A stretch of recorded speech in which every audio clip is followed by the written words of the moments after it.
Today on Testify, we have James Granado, entrepreneur, ministry visionary, and soon-to-be father.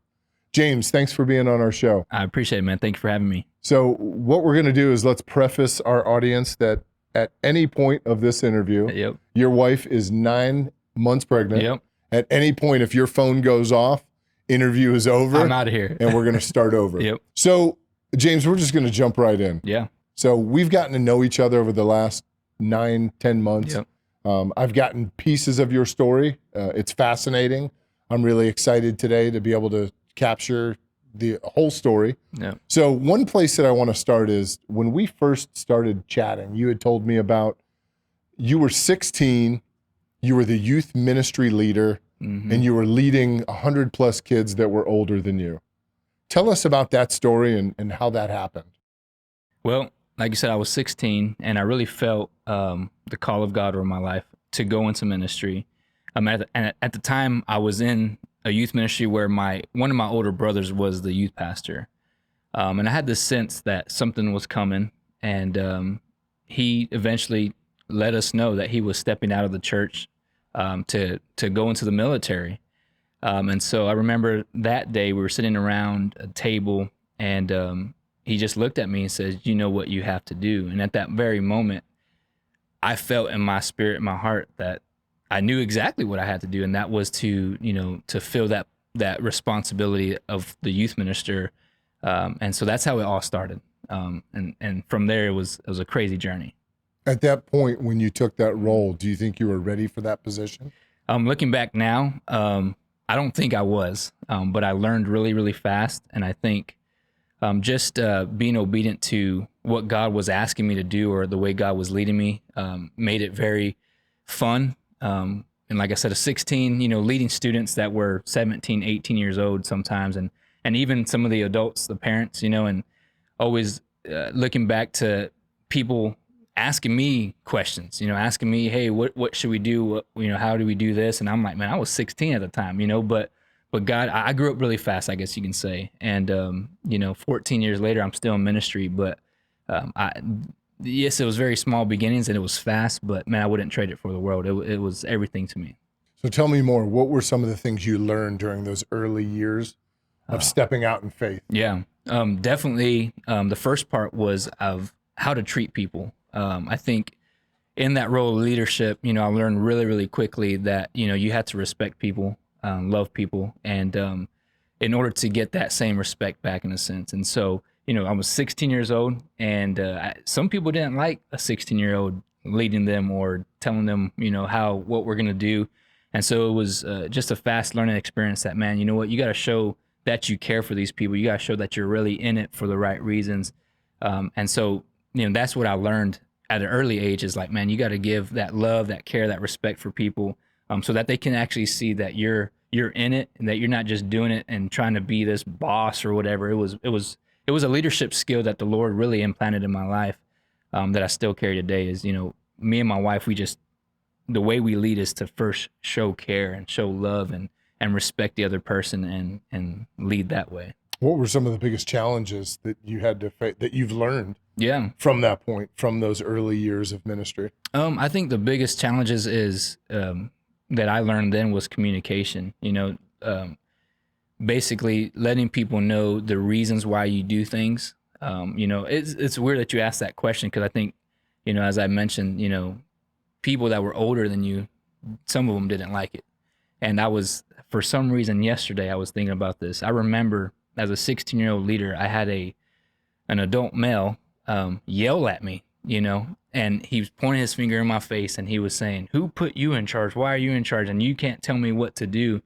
And I remember at that age, one of the biggest things was, communication, telling or showing people, and giving them the aspects of what you have to do next in order to lead. So I think that was the biggest one, is just communication. I learned really fast that everything takes structure and order. That was another hard thing for me. It wasn't just I was 16, so it wasn't just a fun party time all the time. But if you wanted to grow an organization, or if you wanted to, lead people, you really had to have that structure involved. And that's what I learned also. That was a big obstacle at first was, hey, you have to have plans and structure in that organization to grow.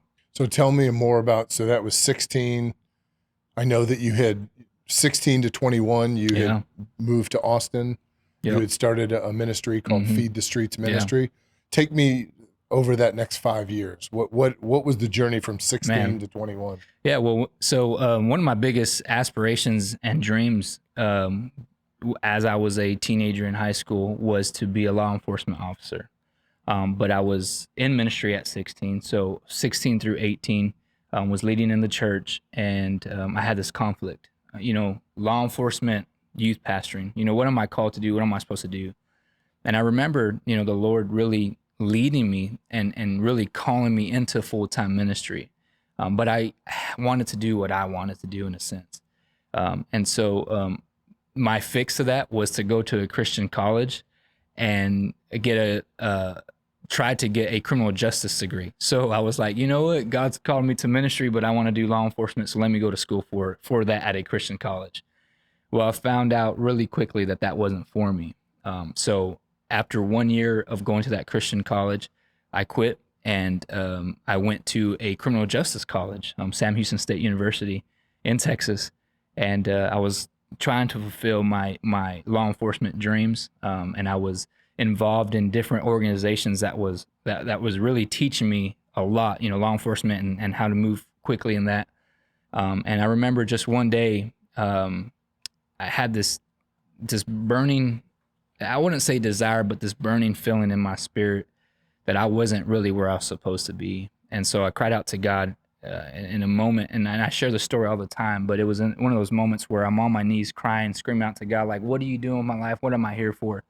And the Lord showed me that from there, I really wasn't doing what I was supposed to be doing. He said, I've called you for this, and you have plan A, plan B, plan C, plan D, and you're leaving me for plan Z. And so at that moment, I realized that I was running away from the call that God had called me to do, what he was calling me to do. And so that very moment, I said, okay, God, my life is yours. I give it up to you, and just lead me. And so that was it's a dangerous prayer. That was probably the most dangerous prayer I've ever made, and I've held that since then. So I called my parents that night, and I told them I was quitting college. How'd that conversation go? It was actually, people think it was crazy. It was actually really good because my parents are ministers. They're missionaries. And they were saying, okay, son, if this is what you feel like God is leading you to do, then do it. And so I quit school and didn't have a plan. I didn't know what I was doing. I said, okay, God, my life is yours. Here's it. So I was in my apartment for 3 months, just there. I wasn't going to school anymore. I was just, okay, Lord, what do you want me to do? And I got a call out of the blue from a local pastor who had seen some experience of me while I was 16 being a youth minister, and asked me if I wanted to be his youth pastor, full-time position. And so I moved there. And so that was around 20 years old. And from there, the Lord really used me and used, the ministry, and it was just really awesome. But this was probably the hardest transition I've ever made because I was loving it so much. And then I felt like the Lord led me to move and plant a church in Austin, Texas. And so this is where the story you asked, how did this happen? For 5 months, I fought God. I told God, no, I'm not going to do it. I love my job here. I love the ministry. You're doing great things. This is awesome. People love me. The church loves me. They're treating me well. I don't want to leave. And so for 5 months, I fought God. And I remember after 5 months, I remember the Lord said, James, now is the time. And I remember it was such a deep sense in my spirit that I said, okay. And I was in my office. I turned around, walked to my pastor's office, and I sat there and cried like a baby and said, hey, I've been fighting God on this, and I think it's my time to leave. And my pastor basically, said, okay, if it's God, and gave me the blessing. And basically 4 months later, I was moving into Austin, and that's where I landed. No friends, no money, nothing. How much did you have in your pocket? Oh man, I think did you have a car? I had a car. And my car was packed with clothes. That's all I had. And how much in your wallet? So I had $800, and my first deposit for apartment was $800. And so I had nothing. So I moved there, And as I was there to plant this church, I really felt like God was, speaking to me. I didn't know what to do. I didn't know where to go. I didn't know who to turn to or whatnot. And for 3 months, I kind of complained, God, you sent me here. Where's the people? Where's the money? I was poor. I was broke. I didn't know how I was supposed to do it. And I remember sitting in my living room one night, and it's in this journey. I have a lot of these moments where it's like those cry out to God moments, where it's like, oh, God help me, I'm done. And I was sitting in my apartment, and I was eating a bologna sandwich. And I remember I was reading a book, and I was reading some scripture, and I remember making a cry out to God. God, I know this is bogus, but I was like, God, if you would just give me $50,000, I promise I'll use it for your kingdom. I'll use it for your glory. And I was reading a scripture, I think it's found in 2 Kings, where there was a widow, and she had a son, and she had no money to pay a due that she had to pay. And so one of the prophets came over and told her, hey, if you just go around, collect jars, fill the jars with oil, and then resell them, you'll have enough. And the lady, he asked the lady, what do you have in your house? And she says, I have nothing but a jar of oil. And that hit me, man. That hit me hard because I had nothing in my apartment. I share the story where I had a mattress lying on the floor. I had no furniture. My dining table was a cardboard box table where it was just, I would eat off of it. And I was eating a bologna sandwich because it was the cheapest thing I could buy. 88 cents for a loaf of bread and 98 cents for a pack of bologna. And I was eating there, and the Lord said, James, I've equipped you with everything you have necessary to do what I've called you to do. And as I was reading that scripture, I said, okay, Lord, I have nothing in this house.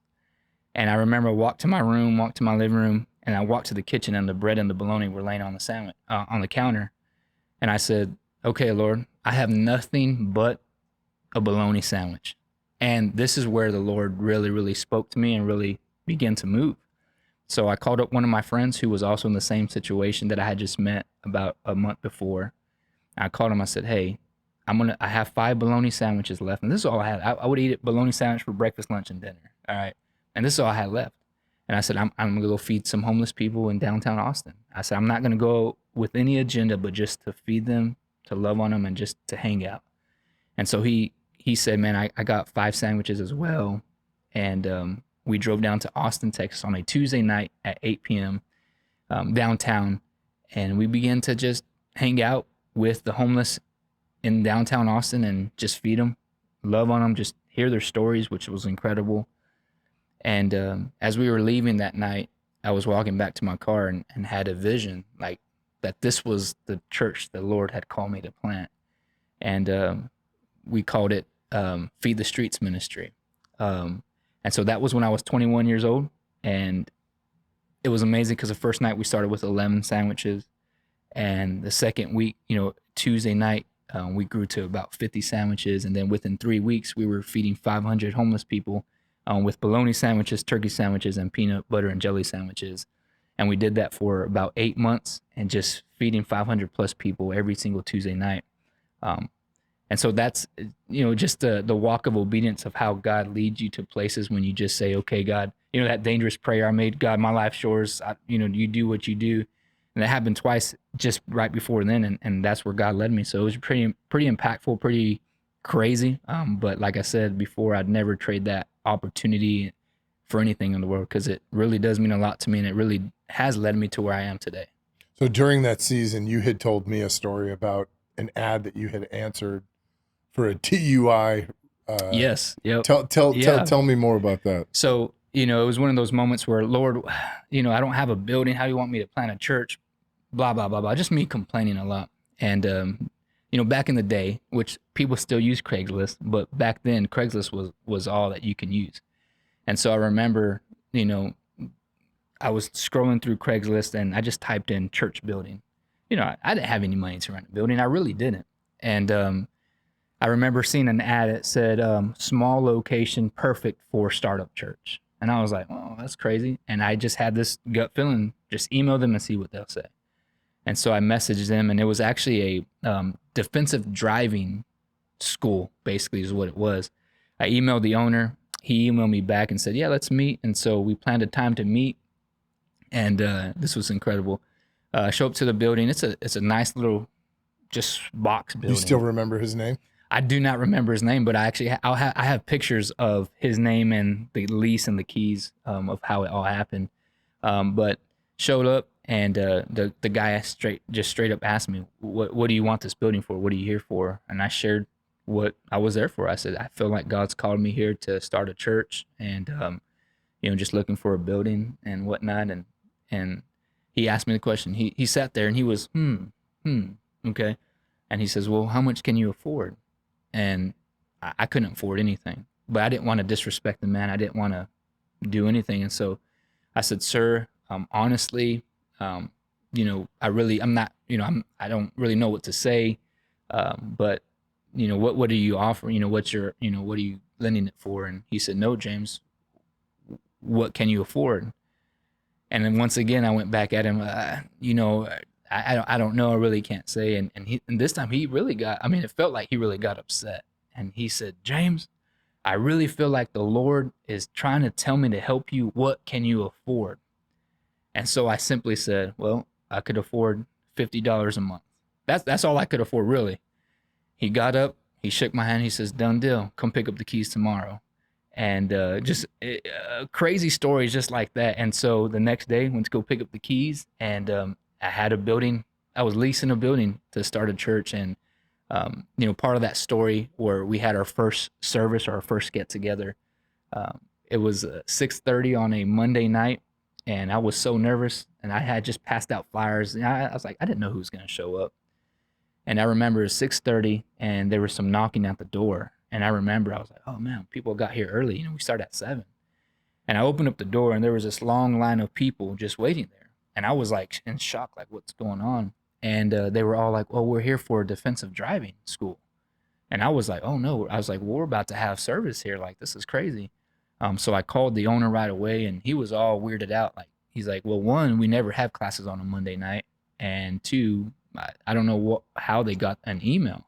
He goes, can you just please apologize to them and let them know that they will be refunded and there will be a class rescheduling? So what any young, ambitious minister or pastor would do, I went outside and I apologized. They were all complaining, man, I asked off for work. I had to get a babysitter for this, all these things. And I said, well, I'm sorry about that. The owner's going to pay you back, whatever. I said, but we're about to have a worship service. If any of you guys want to come and stay, since you're free, then you're more than welcome to. And a few of them stayed. And the crazy thing is, that night, one of the girls gave her life to Christ that night. And I remember after that service, I said, man, Lord, if this is all I came for, then the goal has been accomplished. And that story in itself, I still have pictures of that building, and I still have memories of how it all started there. And from there, this group of people that started coming, we filtered them through to Feed the Streets, and man, it was just an incredible time. So what became of that? What? Yeah. So honestly, and that's what, I had mentioned earlier, is the real ministry that I really feel like the real church, because people think of church as in a box. This is a church building. This is what we call church. The Lord showed me that church didn't have to be that.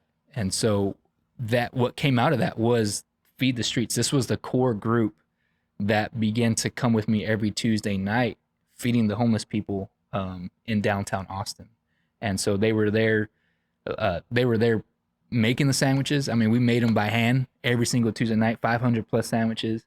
And when people started donating clothes, people started donating money, people started donating shoes, people started donating bread and all that whatnot. And so we were making these sandwiches, and this was a core group that helped me deliver that every Tuesday night. So in a sense, this was a church that the Lord had called me to plant. And so eventually the Monday night services kind of died out, but the Tuesday services ramped up, and that's what was our church. So when did that end? Why did it end? Yeah. So pretty interesting story, because the more that I see when we as people try to establish ourselves or to establish what God is trying to do, we're not capable.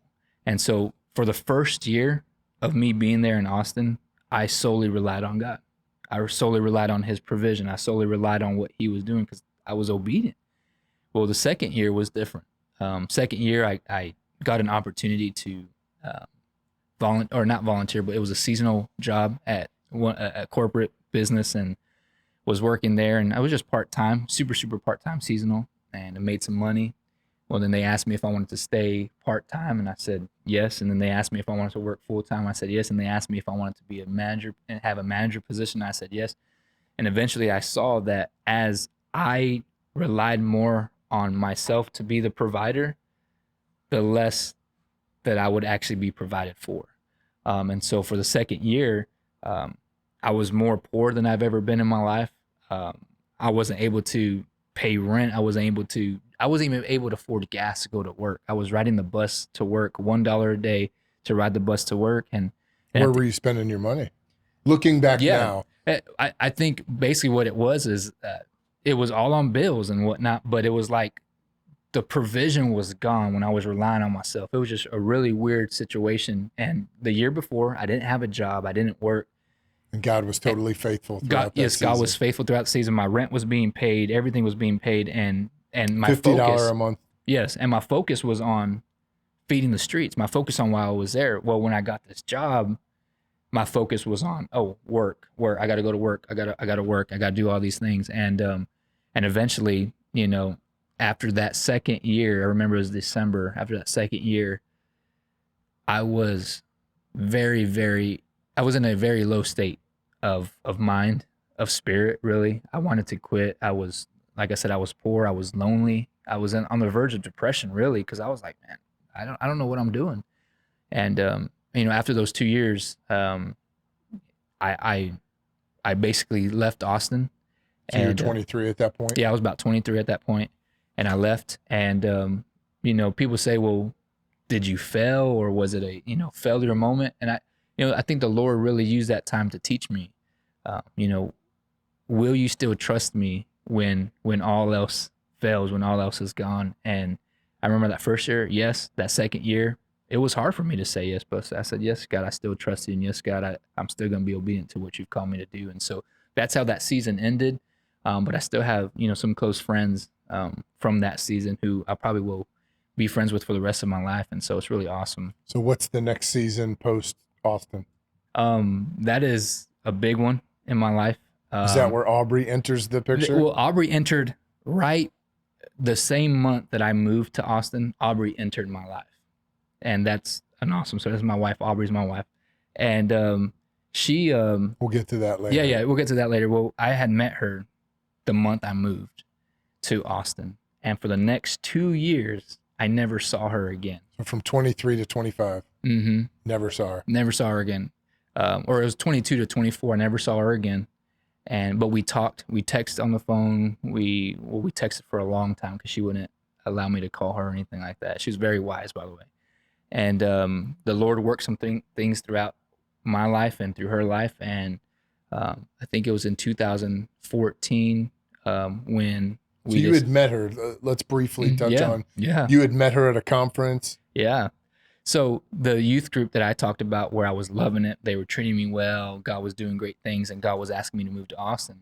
That youth ministry, the students they were in this competition thing, this fine arts competition. I don't want to say competition, but showcase, where they would just showcase their talents and use them, and then they would go get evaluated and move to the next level. Well, the state level or the national level. How did you get invited to that? So as a youth pastor, you take your students to this thing. And so I was a youth pastor, took our students, and 5 of our students advanced to nationals.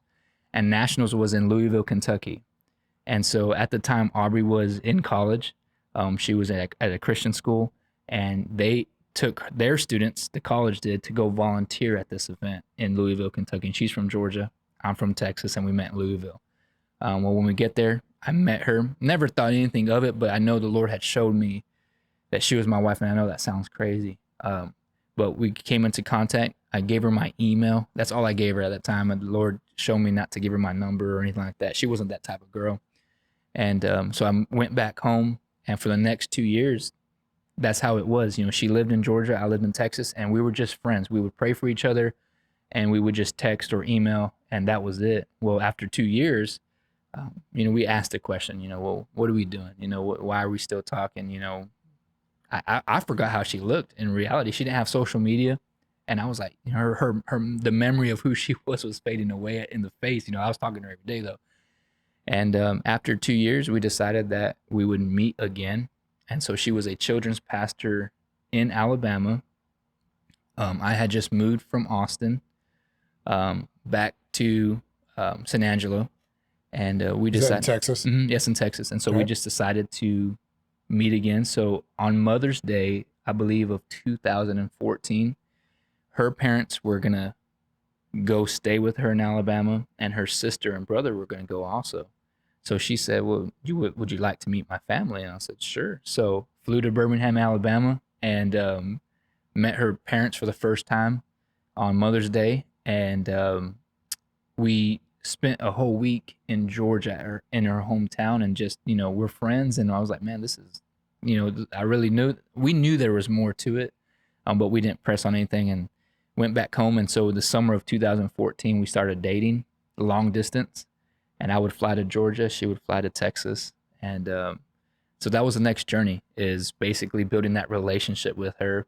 And got another opportunity. I got a call from a pastor here in Georgia who knew Aubrey.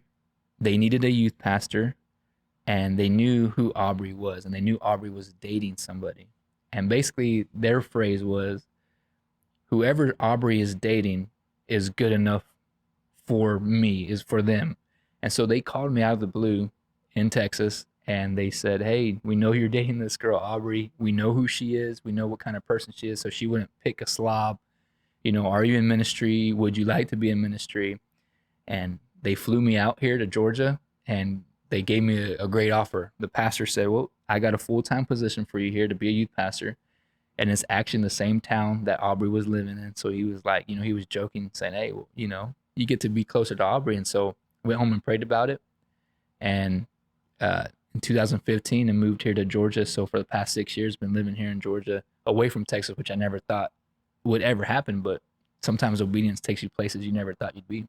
So tell me about that. So you moved to Georgia. Yep. You guys continue your courtship. Yeah. You're on 2+ years dating at this point. Yeah. Or building the friendship. Yeah. So then when does it go from the dating, moving here, to take me through that engagement? Yeah, it goes really, really fast. So I moved here in July of 2015, and in November of 2015, I actually proposed to her.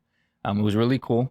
I took her to me and her family were driving to her sister's house in Missouri during Thanksgiving, and we made a pit stop in Louisville, Kentucky. And she was clueless. She was thinking this was all her idea, and we were like, yeah, let's show your parents where we met. And so we actually got into the building by a security guard. A security guard led us into the building to show her parents the exact spot we met. And so the very moment we get to the exact spot we met, I start playing some music on my phone. I'm shaking because I'm nervous. I'm a nervous wreck. And her mother and her grandmother started throwing flowers all over the floor, rose petals all over the floor. And she was like, what are you guys doing? We got to get out of here. And got down on one knee and proposed to her the week of Thanksgiving 2015. And 6 months later, we got married. And so we got married on April 22nd, 2016. And so we've been married for 5 years now. And so that's a big blessing in itself. For me, I don't feel like I deserve this woman. She's amazing. She's God-fearing, and she definitely keeps me humble and keeps me obedient to the Lord. Even when I want to run, she reminds me every day, that God is good, and that His mercy and His grace is big. And so I'm very, very blessed. Really am.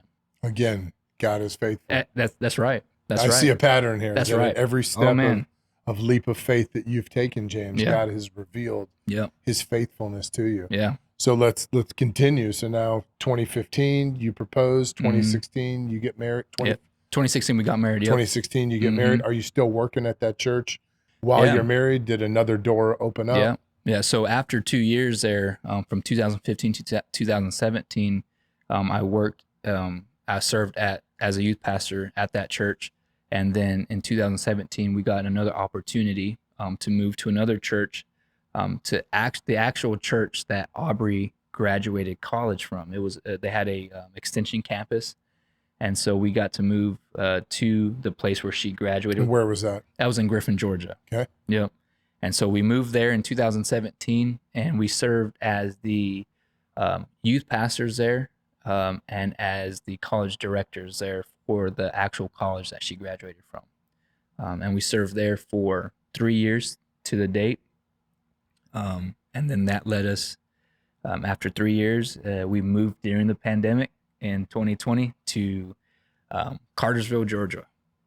And that's where this is an interesting pivot point in your story. Yeah. So tell us more about, there's more to the story than just Cartersville. Tell me that's about right. that. Yeah. So we moved up here. Her parents are actually pastors of a church in Ackworth, and we have moved here. We believe through obedience through the Lord, He had led us here to help serve her parents and also to help transition the church.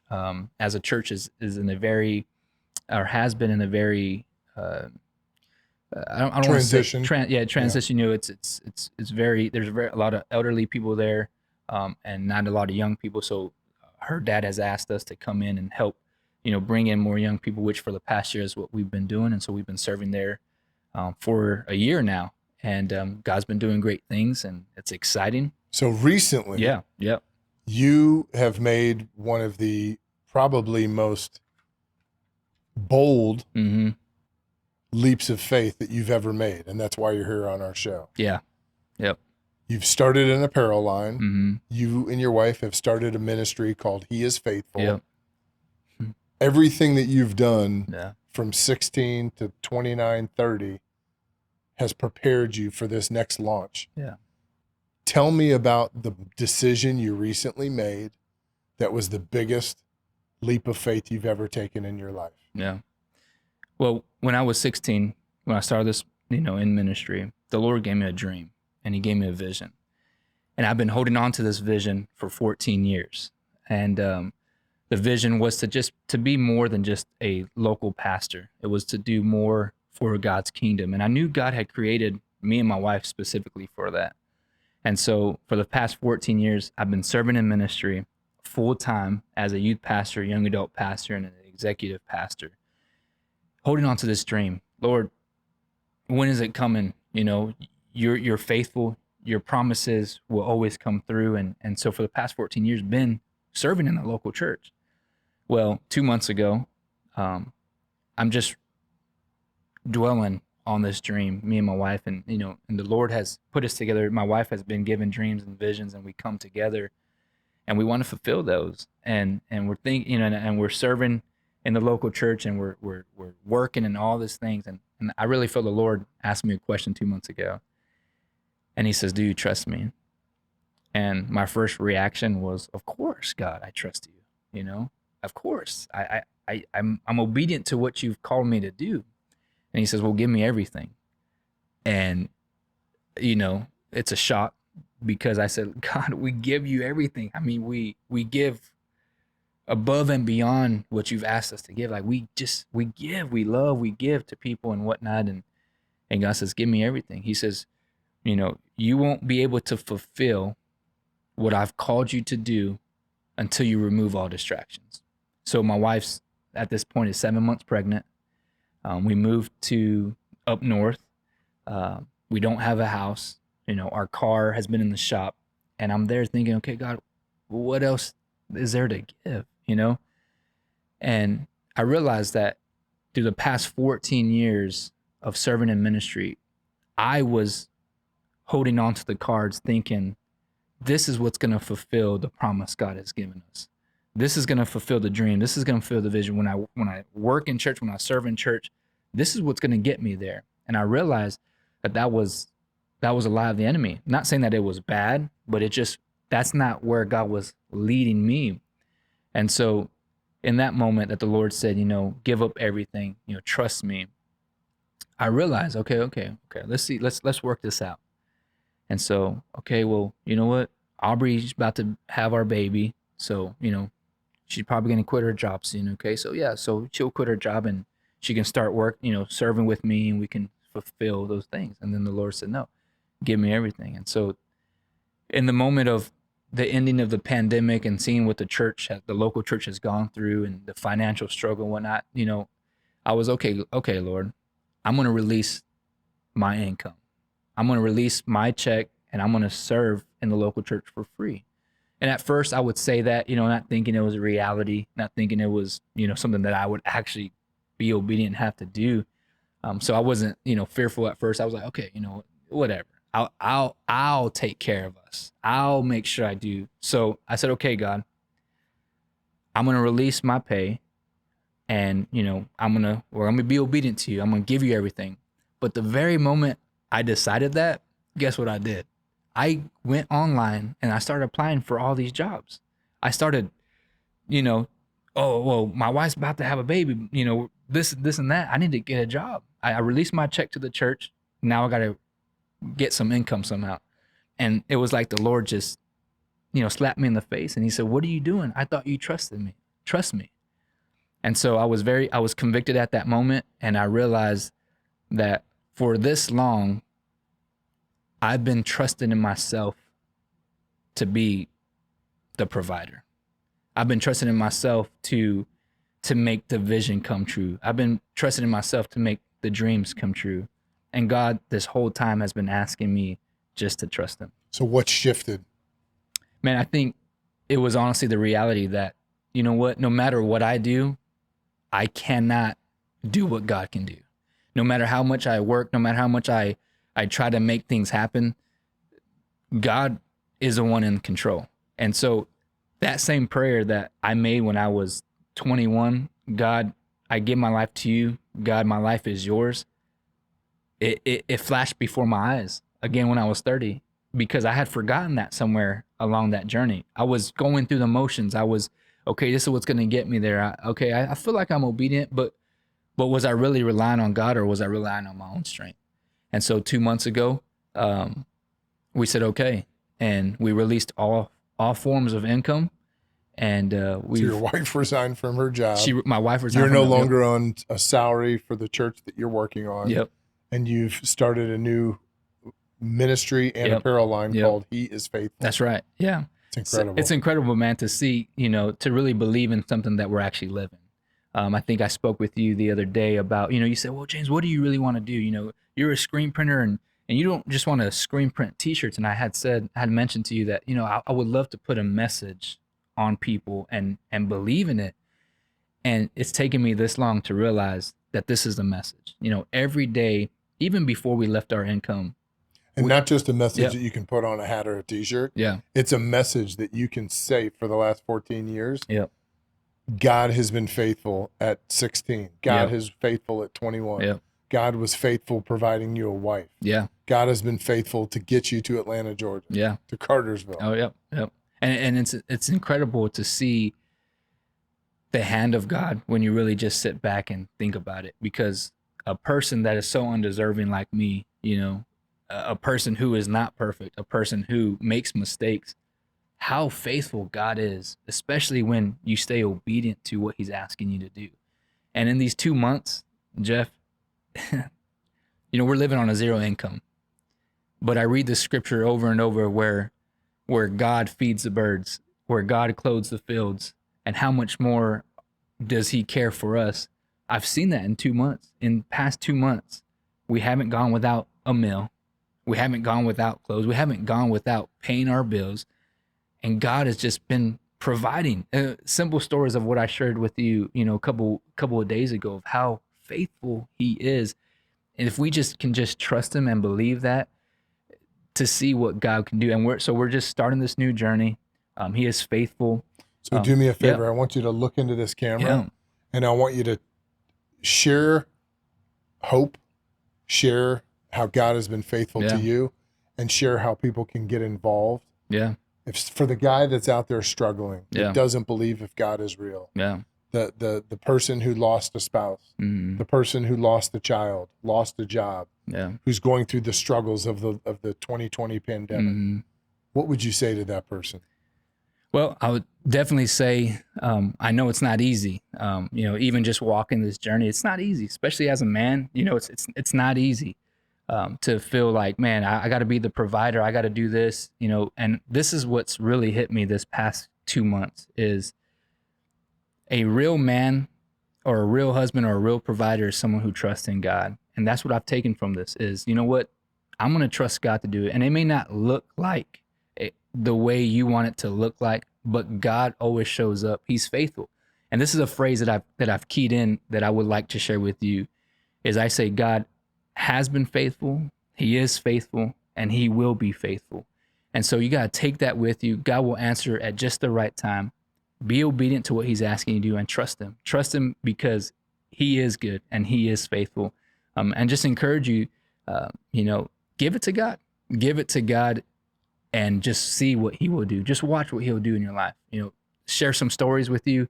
In the past 2 months, we've been living on a zero income, and all of our screen printing rent has been paid for. All of our bills have been paid for. My wife has been going to the doctor because we're about to have our baby, has been paid for. Our meals have been paid for, all through the grace and the faithfulness of who God is.